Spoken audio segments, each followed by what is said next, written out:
Hello जी, राम राम जी। और बताइए कैसे हैं आप सब। सर्दी होने लगी है, जितना बचा जाए उतना बच के रहें। यदि आपके घर में भी हमारी तरह छोटा सा नन्हा मुन्ना राही नटखट सा है जो बिल्कुल भी अंदर नहीं रह सकता रजाई के अंदर, तो उसको फुल कपड़े बना कर रखें, क्योंकि हम तो सारे बीमार हो गए हैं सर्दी में। और बीमार होना किसको पसंद है, तो जितना बचा जाए उतना बच के रहे। तो हमारी मीरपुर वाली मौसी सास ने भेजा था बहुत सारा सामान, जिसमें नींबू, आंवले, दही, लस्सी, दूध और बहुत सारा हरा साग। क्योंकि गांव में होते हैं ना, तो हरा साग हर जगह मिल जाता है। देखो कितने मोटे मोटे नींबू हैं। इन नींबू का मम्मी ने तो अचार डालना है बस। अब मेरी सासू माँ को ना सारे काम आते हैं, अचार डालने, कैसा भी खाना बनवा लो, पनीर बनवा लो, सारे काम आते हैं मम्मी को। तो मैं दिखा रही हूँ आप लोगों को। हमने ना पन्नियों से निकाल के इनको ऐसे रख दिया था भाई ये ख़राब ना हो। और आंवले, और रात को ही मेरी सासू माँ लग गई थी कि आज तो रात को ही सासू माँ ने मेरी ने सब्जी काट के रख दी थी सारी। यहाँ पर मेरी सासू माँ ने सारा रात को ही कट कर दिया था कि सुबह ना परेशानी ना हो किसी प्रकार की भी। और देखो सुबह सुबह लग गई थी मम्मी कि आज तो मम्मी ने बनाई थी खाटे का साग।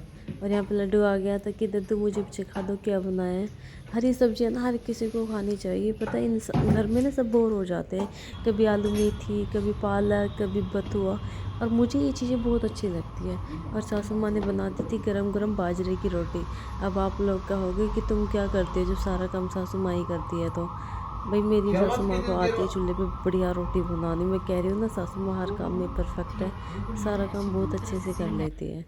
तो यहाँ पे सासू माँ ने बनाई थी रोटी और हमने खाई। मुझे तो सच्ची में बहुत टेस्टी लगी भाई। रोटी पे रख के घी और मूली ली और ऊपर से लिए खाटे का साग, मुझे बहुत टेस्ट आया। फिर शाम को हम चले गए थे। हम गए तो कैंटीन थे, कैंटीन से कुछ ज़रूरी सामान था, लड्डू का डायपर शाइपर लेके आने थे। पर जैसे ही हम कैंटीन पहुंचते हैं तो कैंटीन बोलते हैं कि आज तो मंगलवार और हमें पता ही नहीं था कि मंगलवार को ऑफ होता है।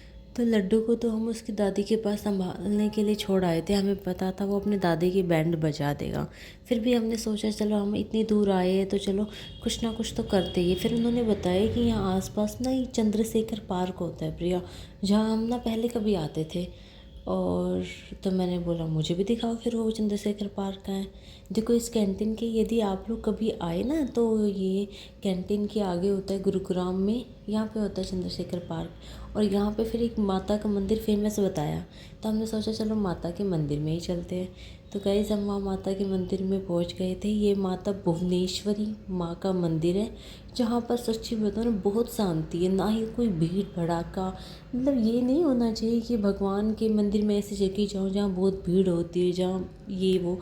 लेकिन सच में ना यहाँ पे आके ना बहुत शांति मिलेगी। यदि आप एक सुकून वाला पल थोड़ी देर के लिए जीना चाहते हैं ना, तो यहाँ पर ज़रूर आइएगा। तो यहाँ पे ना कुछ लोग ही थे, कुछ यहाँ पे गौशाला भी है। तो गौ की सेवा करने वाले लोग वैसे मंदिरों में बैठे थे, पुजारी वगैरह, या फिर 15-20 लोग लगा लो जो आ रहे थे जा रहे थे और यहाँ पर थोड़ी देर के लिए रुक रहे थे। तो यहाँ पर देखो हम पहुँच गए थे। तो पतिदेव कहता दुपट्टा तो ओढ़ ले। मैं कहा दुपट्टा तो सिर पे ओढ़ूंगी। तो यहाँ पे देखो मंदिर की शुरुआत होती है। तो यहाँ पे ना बड़ी बड़ी प्रतिमा है श्री राम जी की, शिव जी की। देखना लास्ट में बहुत बड़ी प्रतिमा मिलेगी। यहाँ पे देखो श्री राम जी की कितनी बड़ी प्रतिमा है।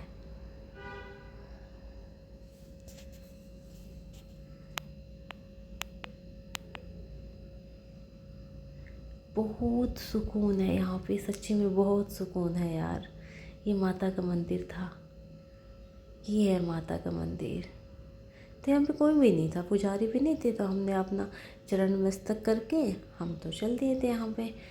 फिर उन्होंने बोला रुको आप प्रसाद लीजिए। फिर हमें ना चूरमे का प्रसाद दिया था।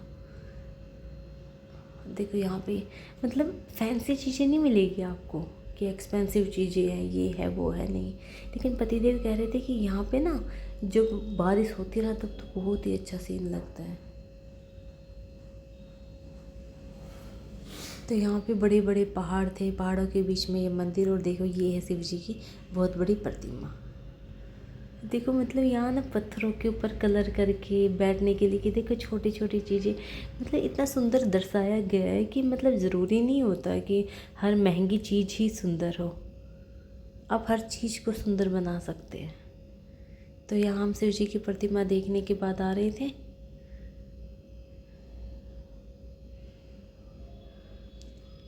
यहाँ से पीछे से भी रास्ता था, लेकिन पता है तारों में कूद के जाना था, तो मैंने रिस्क नहीं लिया, मैं नहीं जा सकती।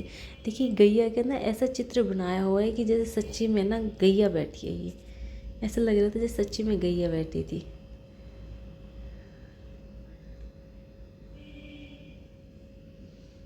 अब आप पूरा मंदिर देखिएगा जहाँ रह गए थे, और यहाँ पे लोग बैठे थे। फिर बाद में मुझे पता चला कि यहाँ पे कोई बाबा जी है, जैसे कि इंसान को किसी भी प्रकार का दर्द है वो ठीक कर देते हैं, लेकिन मुझे इस बारे में कुछ ज़्यादा नॉलेज नहीं है। जैसे यहाँ के एक दो लोगों से पूछा तो उन्होंने पूछा हमारे यहाँ कमर में दर्द, पीठ में दर्द है ना, तो वो बाबा ठीक कर देते हैं, 3 दिन बुलाते हैं। पर इसके पीछे क्या सच है क्या झूठ है नहीं पता इतना। देखो कितना सुंदर दर्शाया गया है। इतना पता है इतनी लंबी जगह है। लड्डू के पापा कहते हैं कि यदि तू डेली घूमे ना तो तू पतली तो हो ही जाए, पर बहुत दूर पड़ता है घर से, डेली नहीं आया जा सकता ना यहाँ पे। नहीं तो पता है जैसे वॉक करने के बहाने भी, किसी भी चीज़ के बहाने भी, पता बहुत अच्छी जगह लगी मुझे, बहुत ही अच्छी। और यहाँ पे छोटे छोटे थॉट लिखे हुए थे, इतने सुंदर सुंदर, देखो कितनी सुंदर सुंदर प्रतिमाएं हैं। से हम लेके आए थे रसगुल्ले, और फिर हमने खाए रसगुल्ले। Tata bye bye.